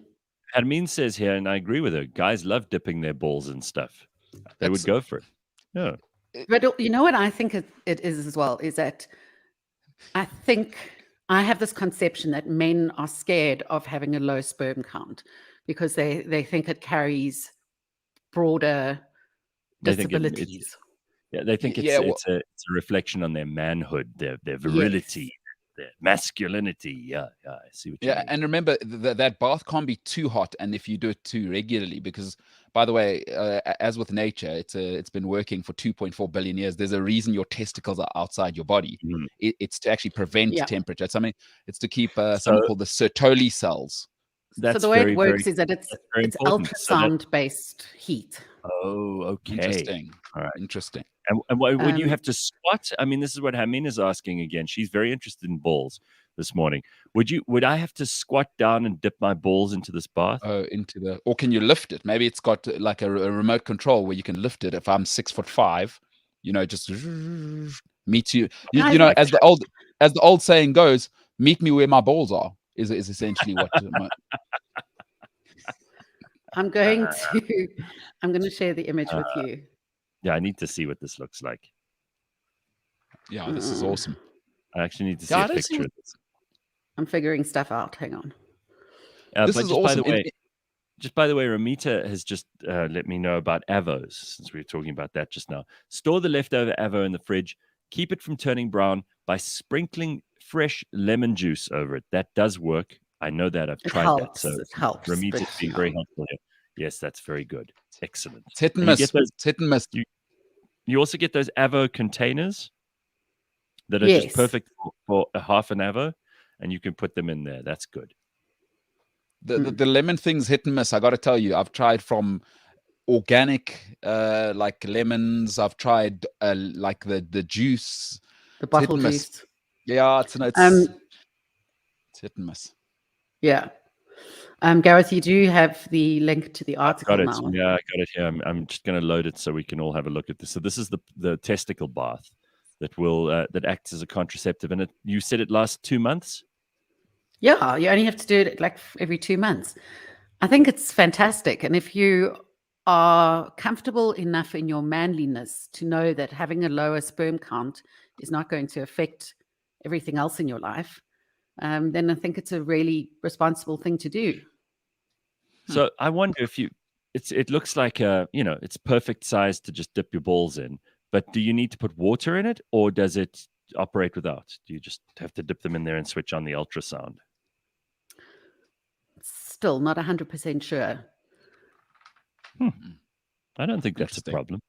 I think that might be quite an attractive proposition for some guys. You don't have to worry about, pregnancy and all of that stuff. A lot of guys are as worried as women are about that. So there we go. You would have to put water in it if it's called a bath. It's called a bath for a reason, I suppose. Well, apparently Dude 69 says, I injured myself while playing soccer years ago and had deep heat rubbed in my legs. Somehow the fumes from the deep heat ended up on my balls. No heat can be good for your balls.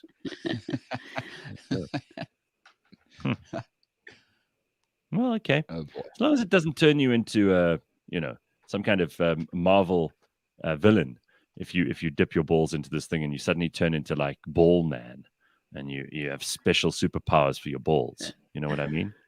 Yeah. I don't They only think that's a work if you problem. expose them. But as Leigh-Ann said, a lot of contraceptives were invented by men for women. Now it's nice to see that this is a men's contraceptive that had been invented by a woman, and smart, because she's clearly come up with something that no one's thought of before. I think this could catch on. Good for you, Leigh-Ann. And I'm glad you are our chief medical researcher on the show for this very reason.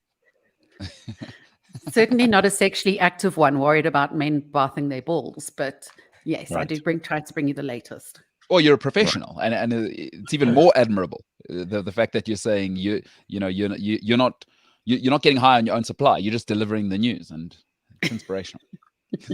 A lot of people being quite crude here. Michael saying teabagging is going to take on a whole new meaning. Jenny says teabag holder or dipper. You have to put water in from the Mediterranean, says Carl. Lots of people, This is very, very helpful. Okay. And good also, stuff, don't everybody. let this spread old wives' tales, and don't think that taking a hot bath is not going to No. get someone pregnant before No. you have sex. It's ultrasonic heating.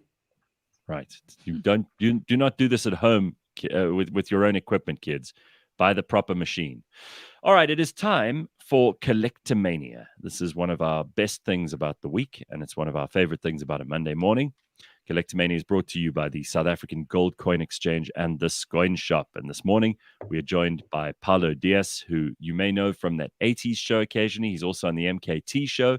He is he's definitely well known to the CliffCentral.com audience. No surprise, his collection has an 80s flavor to it.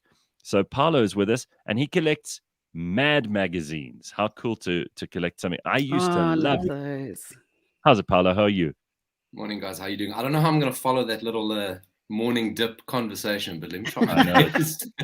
It's useful to know these things, man. People have got to know. So listen, you actually collect a lot of things, but let's just start off with your Mad magazine collection, because that was an institution. Mad magazine, just to let people who don't know about the incredible story of Mad and the people who used to work there. I mean, it was the craziest collection of people in the world. These were real left-thinking, whack job, humorous, hilarious, nutcase people. They used to have cartoons in there, stories, parodies. It was probably one of the most brilliant magazines that's ever been launched. And I kind of am sad when I think about it. I get all nostalgic around Mad magazines. I used to love them. How many of these have you got, and when did it all start for you? I've got about 120 odd Sure. in various states of condition, but most of them in pretty good condition. And I started, and anyone that knows me will, it makes total sense that I started collecting when I was about 8 years old. Wow. And I'm pretty sure in some miscreant connection to my cousin, he had shown it to me. We've all got that older cousin that leads you on the straight path. But the first time I remember buying one, October 1988, I went back to just make sure that was the right month. And I walked into the spa, and I used to go to where the comics were, and I'd look for like Archie or Casper or whatever it was. And then there was this thing called Mad. I was like, oh, well, it's, I hope they fulfill on that promise. And there was a weird looking gawky kid, and his head was too big and his ears were too big, and it ate your head's too big and your ears are too big. And he goes, oh, I kind of look like that. There you go. And then I was just like, okay, I'm taking this. And it said cheap, R2.50 cheap. I was like, well, it's cheap. That's great. And what caught me on this first edition was in it was, remember that TV show Alf from the 80s? Yes. Right. It was this alien from a different planet. He was kind of Muppet looking, but his species ate cats. And in it, it said Alf's Cat Cookbook. And I was like, I got to see this. Not like I want to eat cats, but great. And that was it. That was just it. I was just like subversive, irreverent, off-center, not for 8-year-olds. But I was like, my pocket money from then on, every month. First thing I did, Mad Magazine. Yeah, I remember I wasn't allowed to read, not allowed, but I was discouraged from being interested in Mad Magazine because of my age. I remember it was kind of like The Simpsons first coming out. It looked like something that was geared towards children just by the fact that it was animated, but it wasn't really. Yeah, I was such a fan of Mad Magazine. That guy on the cover is named Alfred E. Newman, and the authors of Mad Magazine is called that usual. They called themselves the usual gang of idiots, and those parodies like the Elf Cat Cookbook, and they used to take every movie that came out and make a mockery of it, and they had brilliant artists doing the cartoons and the drawings, and they used to make fun of everybody and everything, politicians, movie stars. It was hilarious from cover to cover. And I always remember, like, one of my favorite cartoonists used to be, he used to do one of the cartoons in there. And every week or every month, because it came out monthly, I used to look for that cartoon. I just loved it, Paulo. Was it a UK or a US thing? US. So it was US. Came from New York. And these were a bunch of guys they were cartoon satirists in newspapers that write political cartoons. A couple of them worked for Marvel and whatnot. And they just found like, well, we've got this weird liberal voice. We've got nowhere to put it. And they just started this completely bonkers magazine. And the cool thing about it is that they remained lowbrow. And it was they never went after advertising money. They printed in black and white on cheap paper until the 2000s, and they invented the movie parody, basically. And it was just, everything they did was just about, like Gareth says, everyone was fair game. And I think that's why they lasted for so long, because if there was anything that you go, oh, this is kind of misogynistic, the guy who was ogling the girl always came short. If you're going, oh, well, this is kind of racist, no, but then they made fun of the other. It was just, no one was spared in Mad Magazine. And I think when you're young, and this is the thing where I say to people, say, oh, you read it so young, I wasn't allowed or whatever. I said, it opened my mind up so much, because it was my IMDb, it was my Twitter to see what trends were, it was my BuzzFeed, it was my Urban Dictionary, it was everything that I didn't know wanted to be, even words. There were words in there that I was like, I don't know what those are, and it encouraged me to go explore what those words were. So it was this really silly little magazine, but I feel a lot of how I turned out and my interest in what I am and my general knowledge and my sense of humor were all created because of this silly little bad smelling thing that I got every month. Absolutely. I loved was the back cover that you would fold, and then there'd be it was the back cover, right? You had a fold in, and then what you'd do is you'd fold over the back cover, and you'd be able to see a different sort of picture. It was hilarious. They'd do that. Have we got a picture of that? Hang on, let me see. Yeah, here we go. Yeah. There's the back cover, and you'd fold it, and there'd be some funny thing going on there. I mean, these things were genius, right? And the only high-end piece of production in the whole magazine were the front cover and those back covers. If you would have noticed on those fold-ins, none of mine are folded, because I would have been a childhood murderer. Let's be honest. If you try to fold in, you can see I've kind of I figured out a way to see them without actually folding them, but there are Neanderthals out there who fold it as like a little bank pamphlet. I like, no, get out of my house. If you ever touch it, we are not friends. I've still got all of them. They are pristine. because there would be low level murder if you had folded them. You know what, but that was Paulo, genius. I reckon that your collection must be worth quite a lot of money then, because they don't make Mad Magazine anymore. So there's already a value that's gone up there. Second of all, they never had an online version, and they're not going to. And I don't think you can buy online versions of it. So it makes it even more special. You say you didn't fold the back cover, so that makes them pretty pristine. And you've got over 100 of them, which is a substantial collection. It's not like you're just buying 4 or 5. Have you ever thought about what it might be worth? So here's the thing with Mad Magazine, right? They prime you that they're crap and they're rubbish and they're not worth anything. They call themselves cheap. They say, we're not worth anything. Why are you wasting your time? There's better things to do. You should be in school. So in my mind, there's no value to them because they told me there's no value to them.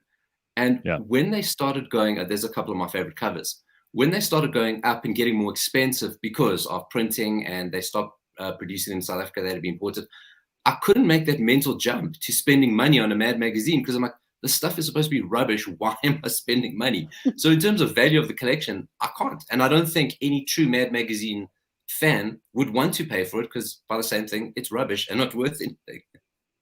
That's amazing. So those are my favorite covers. I'm looking at these now. So we've got the Michael Jackson cover where this little boy, Alfred E. Newman, standing right next to Michael Jackson, which is hilarious because these guys really didn't care who they offended everyone and they were poking fun at everybody, right? Spider-Man 3, and he also looks like Alfred E. Newman somehow. Who's that? He looks like he's farting a string. Yeah, the actual, unfortunately, they got a glare on the picture. That's actually a Howard E. Stern one that I put in there for you, a Howard Stern one I put for you. Because that's where I learned Howard Stern, right? Because back then, at this time, he was Fart Man. So I was like, oh, 8 years old, this guy's Fart Man makes a superhero who farts. But then you learn who he is. And then you go, wow, I like that. And one day I would like to do something like he does. So, yeah, this is one of the people that Mad Magazine opened the world of to me. Jeez. Then you've got a Yes We Can't, like an Obama parody, which is hilarious. And what is Stupid Teen? I don't think I ever saw that. Is that a special edition where they like have a go at teen magazines? Exactly that. So, I mean, they were phenomenal at parody. So they'd often do these like fake covers. And that was the back cover. And exactly that of all those Teen Beat and Tiger Beat magazines. And I mean, you can't read the copy too well on those photos. I don't know if I have any here, but the little headlines on it are phenomenal. I mean, they're so clever, so witty. I mean, because you can see Will Smith and there's Vanilla Ice and Doogie Howser. So you can imagine what they're saying about them.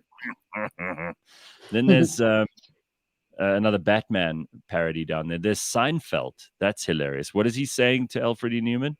Well, he's giving the hello Newman to Alfred E. Newman. Hello, Newman. Oh, hello, Newman. Okay, and then we've got iPod, iTunes, obviously a rip into that, and Steve Jobs, The Simpsons, and we'll get to The Simpsons in a second because that's another collection of yours. And then the Gremlins. So the Simpsons one is Matt Groening, who created The Simpsons. He said he didn't feel they had made it until Mad Magazine spoofed it. So he was like, that's when they knew they were cultural. And all of those, they're time capsules, right? Because in 50, 60 pages, this is what we're listening to, what we're interested in, our movies, our TV shows, our fashion, and what we're taking seriously. And you can go through all of those and go, I know where I was at this time. And I don't think there's anything else out there that can capture it so quickly and make you realize, you know what? It wasn't that serious and we got over it. And it's important to go, as long as we keep a sense of humor about stuff, it'll pass. And that's another little lesson that I planted with me. Cunning Stunt says, definitely the best collectomania to date. People just love this collection. I have a few Mad magazines for sale if you're interested, says Stuart.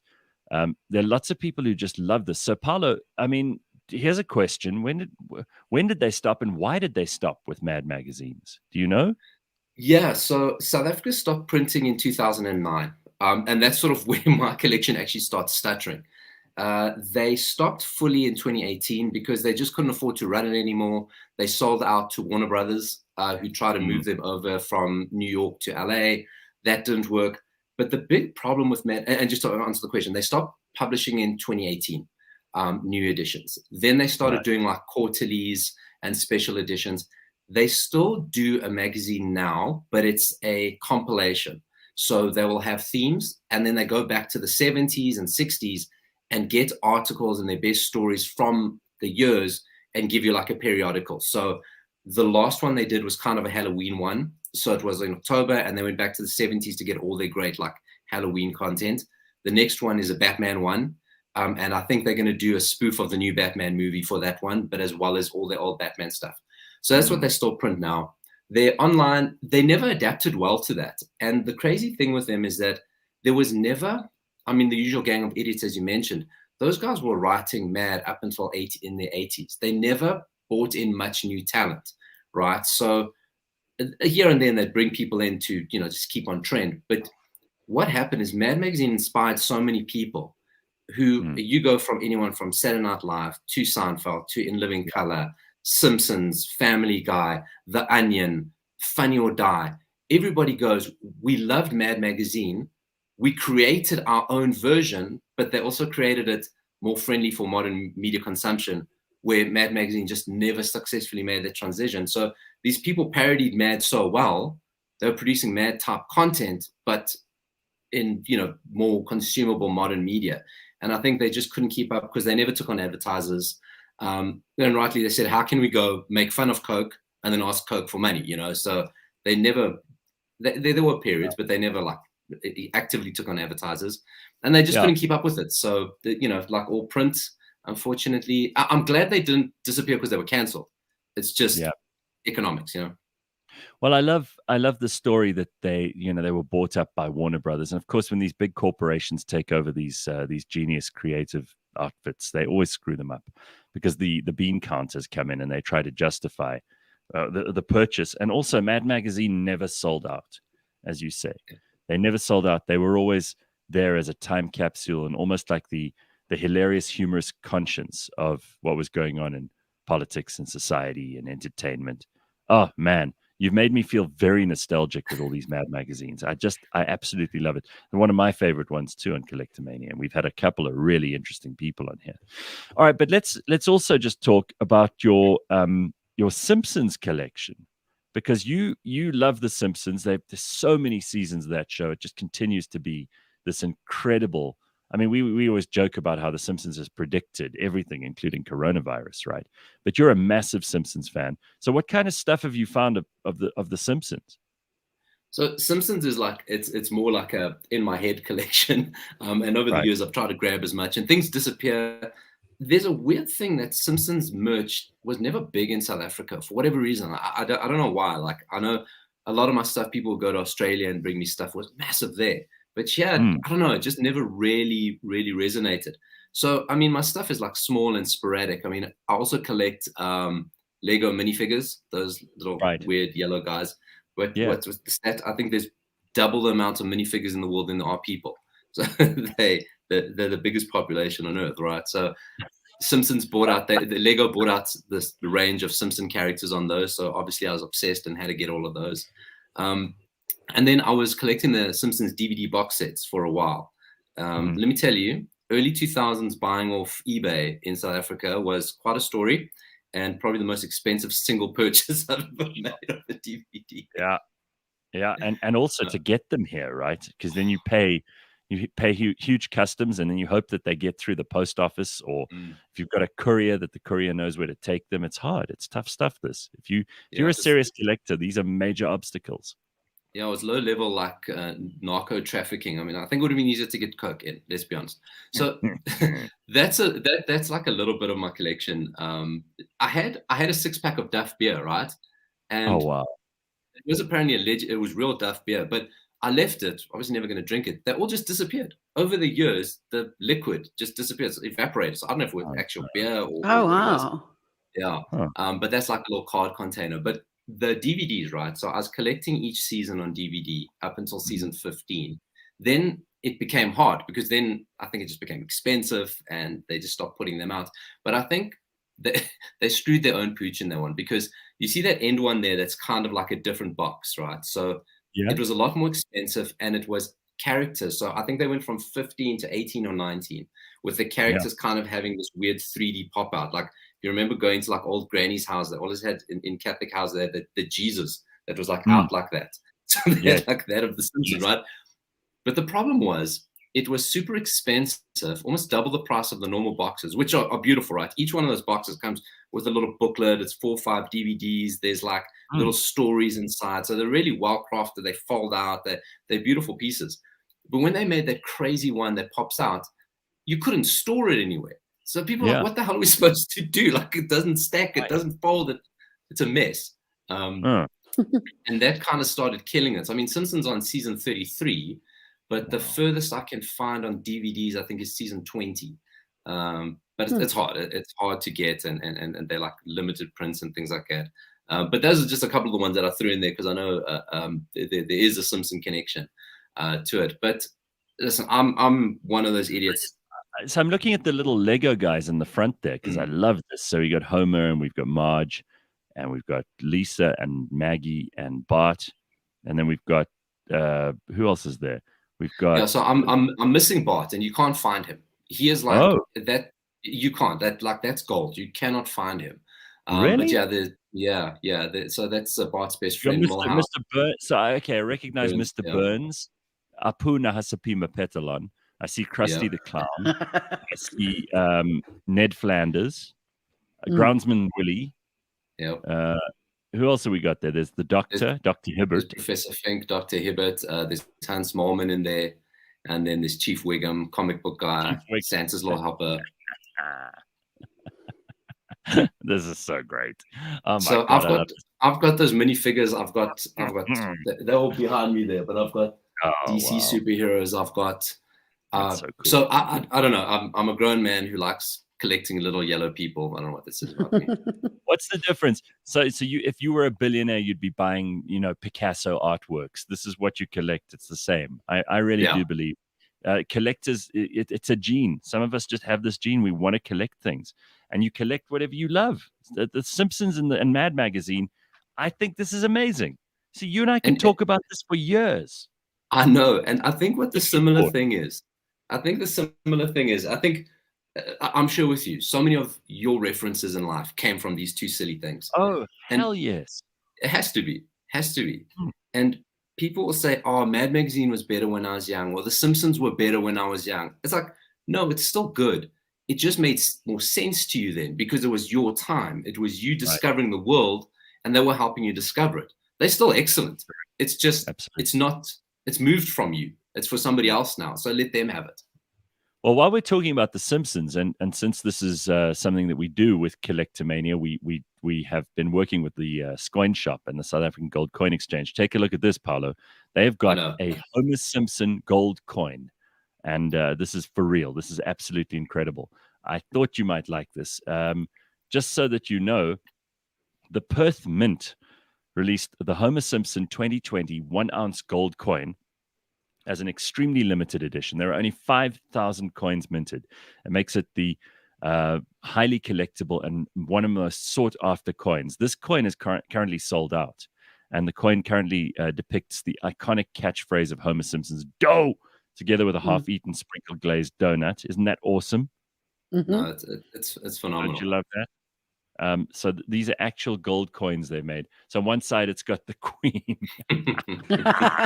And on the other side, it's got a Homer Simpson. Oh, I just love this. It's so cool with Matt Groening's signature. So you can get all kinds of things. And I want you to go and check out what else they have at the South African Gold Coin Exchange and the Coin Shop. Coins are fun. They're collectible. They're appealing. They're modern. You can find coins for almost every kind of collector. And I encourage you to go and check out what they've got there because you will find something that you just love. And you can find out more by going along to scoinshop.com. That's coin shop with an S at the front of it, scoinshop.com. Or you can find them on the 12th floor of Tower 2 at the Mark in Sandton from the 15th of December. That's their new premises. From the end of this week, you'll be able to go and find them there as well. So just in case you were wondering, there is more to collect than you even thought. I can't wait for the Simpsons episode where they spoof themselves for getting a coin. So other when they get meta. It's such a clever show, though, and each of those characters. I mean, I'm kind of sad that they had to cancel Apu because he was too stereotypically Indian or whatever it might have been. He had the shop and everything else. Because that show also, everybody kind of identifies with one of the characters. Who do you identify with the most? You know, it's so funny because you start identifying as Bart and you become Homer. So it's like, I don't know if that's your like that's your timer, that's your life cycle. I'm definitely the smoking aunts. Oh yeah. The ones who got the really deep voices. Thelma and Thelma. Yes. Who are you, Gareth? Oh, I don't know. Maybe Mr. Burns.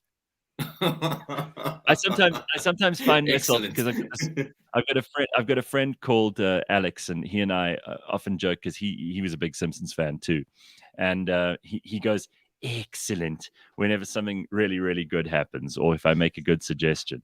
He goes excellent, just like Mr. Burns. So maybe he's more Mr. Burns than me. I think maybe who do I like? I like all the characters. I mean, I think they're all brilliant. Comic book guy is just great, except I don't really identify with him, but he's hilarious. Also, who's the mayor? Oh yes. Yes. He talks like Ted Kennedy. Anyway, that's it. Yes. Yeah. That's the one. I can't remember what his name is. I like him.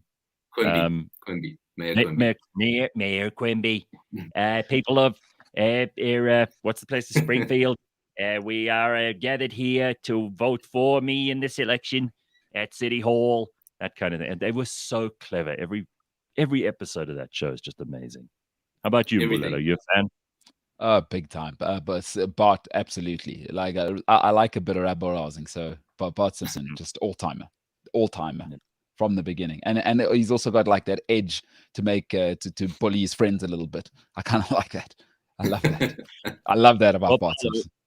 This is such a great collection, dude. I just love it to pieces. It's awesome. It makes me smile. It's the perfect way to wrap up Collectomania for this week. Mad Magazine and The Simpsons. How awesome!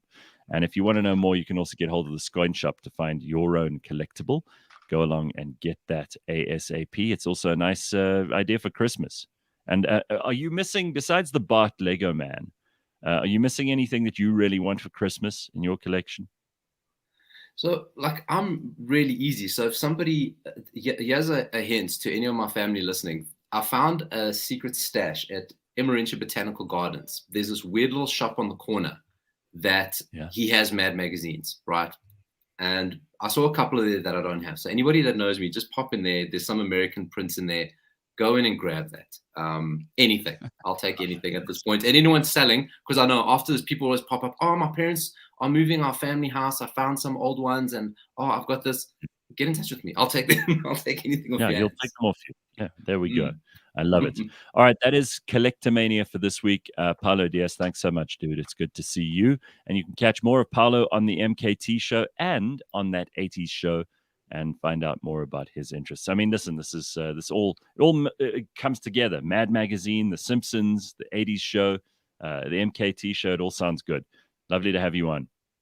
Cheers, guys. Thanks for having me. Awesome. Thank you, Paulo. Cheers.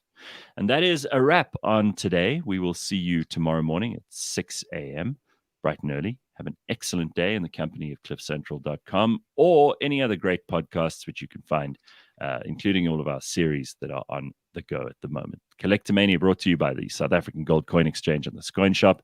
You can check them out online at scoinshop.com. We will see you tomorrow. Be good.